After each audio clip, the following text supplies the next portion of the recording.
Okay, good morning, everybody. Dr. Rafich here from Vet Triage. It is November 24th, Sunday, 2024, 7:52 a.m. Pacific time, and we're going through this issue, 2015 issue of Veterinary Surgery. We're talking about this paper here, effects of flexion and extension on the diameter of the caudal cervical vertebral canal in dogs. So, the objective is to quantify changes in the diameter of the vertebral canal with flexion and extension in the cervical vertebral column. It's a cadaver study, 16 dogs. The spines were imaged with MRI. Group 1 consisted of 8 normal spines. Group 2 was spines with intervertebral disc degeneration. Flexion, extension, and compression and tension were applied to the caudal cervical regions. This is C4, C5, C5, C6, C6, C7. Sagittal vertebral canal diameter were obtained by measuring the distance between the ventral and dorsal aspects of the canal. Results: there were no differences between the two groups. That already is alarming because you would assume that if there's discs bulging in spines, that you would see a differences between the two groups. That's probably maybe either a flaw in the study with how they did this, or they need more dogs.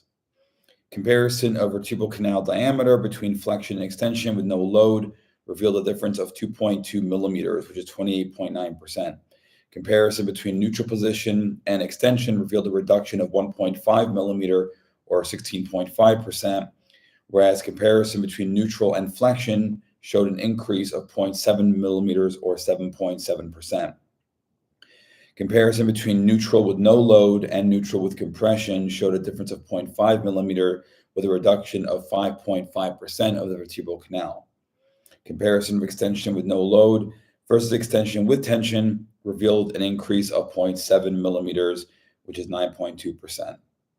Conclusion: cervical vertebral canal diameter decreased significantly with extension and increased with flexion. Okay, the introduction. Cervical spondylomyopathy, also known as Wobbler syndrome, is a common neurologic disease of large breed dogs affecting Great Danes and Doberman Pinschers. Multifactorial disease, including primary developmental abnormalities and secondary degenerative changes, causing vertebral canal stenosis and spinal cord compression. In adult dogs, spinal cord compression is from protrusion of dorsal annulus fibrosis and vertebral body anomalies. Hypertrophic changes in soft tissue like the interarcuate ligament, which is also known as ligamentum flavum, facet joint capsule, or dorsal longitudinal ligament may also cause compression. It's believed that repetitive flexion and extension forces in dogs with this disease could cause intermittent pressure on spinal cord elongation, leading to axial strain and stress within the spinal cord. Vertebral column kinematics is the study of the type and range of motion of the vertebral canal undergoing normal movements. Kinematic studies have been performed both in vivo and in vitro. Kinematics of the cranial and caudal cervical vertebral column differ markedly, with greater mobility in the caudal vertebral column. In people, dynamic factors are an important causative factor in the pathogenesis of cervical spondylotic myelopathy. Studies suggest that the extent of spinal cord compression can vary with flexion, extension, and linear traction, also known as distraction. A dynamic lesion is one that worsens or improves with different positions of the cervical vertebral column. Cervical extension in healthy people causes an 11 to 16% reduction of the area.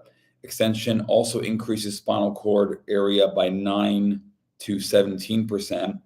In biomechanical studies in people from tension to compression, the average disc bulge decreased the vertebral canal by 10.1%, and the ligamentum flavum bulge decreased the vertebral canal in 6.5%. From flexion to extension, the average disc bulge decreased the canal in 10.8%, whereas the ligamentum flavum bulge decreased the canal in 24.3%. These results demonstrated that the ligamentum flavum bulge can contribute significantly to canal encroachment in extension, and that a flex position increases the sagittal diameter of the spinal canal rather. In another in vitro study in people, a linear relationship with the angle of flexion and the dynamic canal width was identified between C2, and C7. So right away, there's some issues there because they're looking at dog spines here that are normal and those that have disc protrusion. And yet they're quoting all these studies in people where the other soft tissue abnormalities commonly found in dogs with Wobbler syndrome were not evaluated in this study. They only had abnormalities pertaining to the discs, but not to the soft tissue. Materials and methods. All vertebral columns had fluoroscopic examination and MRI. So I want to show you here what an MRI of a cadaver looks like. Right there at the bottom, there you go. A is normal, B is abnormal. And again, I'm going to make the case that clinically speaking, we diagnose disc bulges on two views on the MRI, both the sagittal and the transverse. And they're only showing sagittal here. So that's another concern. Specimens were then stripped of all muscle and spinal cord, leaving the spinal ligaments and articular joint capsules intact. Barium sulfate cream was applied using a cotton-tipped applicator along both the dorsal longitudinal ligament and ligamentum flavum of the vertebral canal to outline the ventral and dorsal aspects of the vertebral canal. With the testing procedure, each vertebral column construct was loaded into a custom-designed testing apparatus. So they use a novel way of testing these cadavers, and there's the picture there of it if those who are interested. And this type of measurement was not reported before. Results: the mean weight of the dogs was 28 kilograms. In neutral position with no load, mean canal diameter was 9.1 millimeters. In extended position with no load, mean diameter decreased to 7.6 millimeter, which is 16.5%, which was significantly different. In flexion with no load, the diameter increased to 9.9 millimeters, which is 7.7%, and that was significant. For the comparison between neutral with no load and flexion and in compression, the canal diameter increased 0.8 millimeters, which is 8.8%.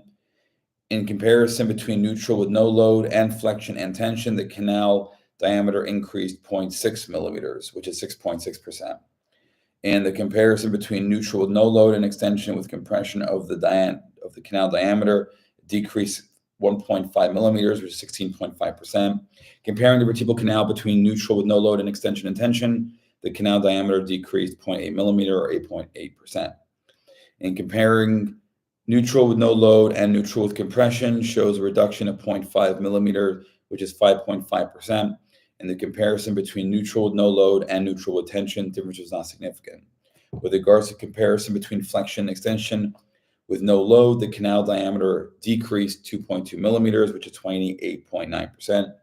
The comparison between extension with no load and extension with compression yielded non-significant results. The comparison between extension with no load and extension with tension, diameter increased 0.7 millimeter or 9.2%.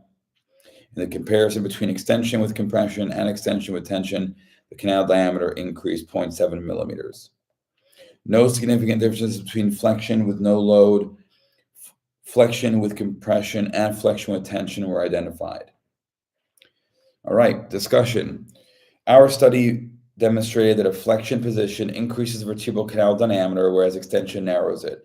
Extension yielded the smallest diameter at 7.6 millimeter, or a decrease in 16.5% from neutral. Flexion, however, had the largest diameter, 9.8 millimeters, increase of 7.7% compared to neutral.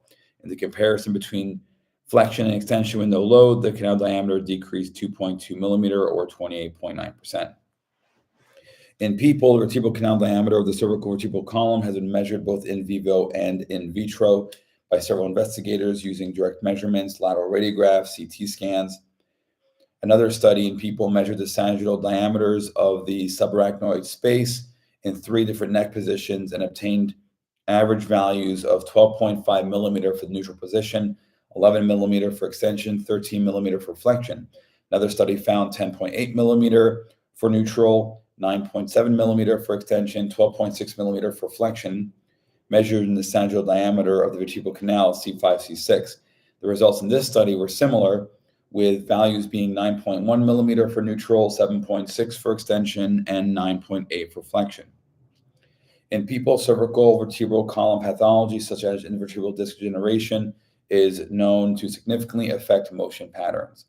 Vertebral canal stenosis is a key mechanism that differentiates Doberman pinschers with this disease versus clinically normal Dobermans. And again, vertebral canal stenosis is interesting because stenosis, when we think about it pathologically, we think about it in terms of any narrowing of the spinal cord or vertebral canal that's compressing the spinal cord or nerve roots, and that's in any position. So they're just making a leap here, I think, between looking at dogs with only disc degeneration on one view and dogs that have a multifactorial disease like Wobbler.